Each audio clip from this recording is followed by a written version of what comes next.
तैयार नहीं हुआ तो अल्लाह के महबूब ने उसकी ज़कात को भी कबूल नहीं फरमाया। और इसी तरह से देखा जाए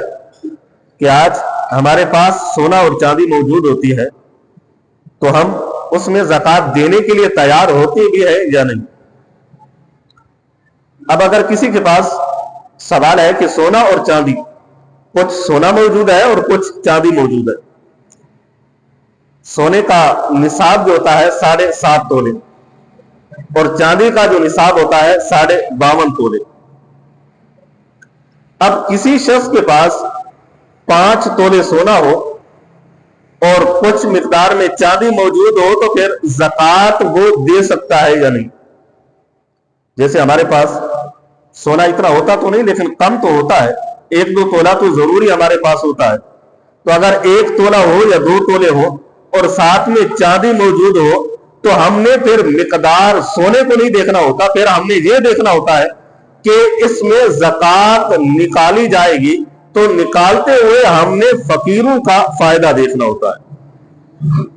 अब सोने की कीमत को, सोने में 7.5 तोले तो सोना हो तो फिर हम ज़कात निकालेंगे, ऐसा नहीं होगा। फिर जब सोना भी थोड़ा मौजूद है, चांदी भी थोड़ी मौजूद है,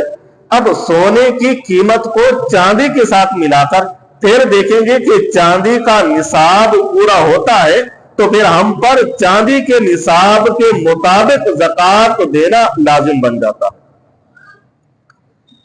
अब सोना 7.5 तोले नहीं, सिर्फ 1 तोला सोना है मिसाल के तौर पर, और चांदी हमारे पास 40 तोले चांदी मौजूद है या 10 तोले चांदी मौजूद है, तो चांदी की फी दिन, जो आज का दिन है या ये मार्च के दिनों में, चांदी की फी तोला जो कीमत है वो 3,415 रुपए 1 तोला होती है। कमी पेशी 3,300 तक भी होता है। जो आज की तारीख है कि 13 मार्च या 14 मार्च की, तो इस तारीख की, क्योंकि इनकी कीमतें कभी बदलती रहती हैं, तो फी तोला जो कीमत है वो 3,000 से कुछ जायद है। अब किसी के पास 10 तोले चांदी हो और 1 तोला सोना हो तो सोने की मिकदार ज्यादा, उसकी कीमत आला होती है, तो फिर हम सोने की कीमत को चांदी के साथ मिलाकर उसको साहिब निसाब बना देते। और इसी अंदाज को अल हिदाया जो किताब है, जो फिक़ह की किताब है, जिसमें जो मसाइल फतवे दिए जाते हैं, तो यहां पर इसी किताब से भी दिए जाते हैं। तो यहां पर मौजूद है कि हुज़ूर सल्लल्लाहु अलैहि वसल्लम के फरमान के मुताबिक जो फिक़ह तैयार की गई है, तो अल हिदाया के मुसन्निफ लिखते हैं कि वल मुअतबर फी ज़ालिका इल्ला अनफ़ाउल लिल फ़ुक़राई,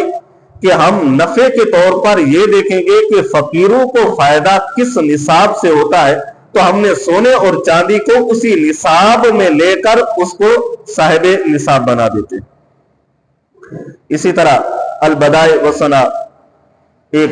फिक़ह की किताब है जो तख़स्सुस फिल फ़िक़्ह, जो मुफ्ती कोर्स करते हैं तो वहां पर ये पढ़ाई जाती है। तो यहां पर मौजूद है कि वही ज़ाकाना लिर्रजुली ज़हबुन वल फ़िद्दतुन, किसी इंसान के पास, किसी मुसलमान के पास सोना भी मौजूद हो और चांदी भी मौजूद हो,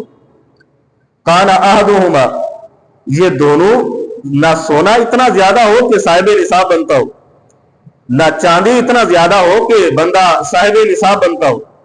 सोना भी थोड़ा है और चांदी भी थोड़ी है। तो फरमाया कि युदम्मु इलल आखिरी फी तकमील निसाब, तो सोने को चांदी के साथ मिला देंगे और निसाब को पूरा कर देंगे। तो यहां पर यकूनु बिल अनफा लिल फुक़राई फहुवा निसाबुल फ़िद्दती, कि हमने फकीरों के नफे को देखना है, हम चांदी को सोने के साथ नहीं मिलाएंगे बल्कि सोने को चांदी के निसाब के साथ मुतय्यन कर देंगे। और इसी तरह से फतावा आलमगीरी, जिसे फतावा हिंदिया भी कहा जाता है, तो यहां पर भी फी ज़ालिका निसाबुल फ़िद्दती, कि यहां पर भी अगर सोना चांदी मौजूद हो तो इन दोनों में से दोनों निसाब तक ना पहुंचते हो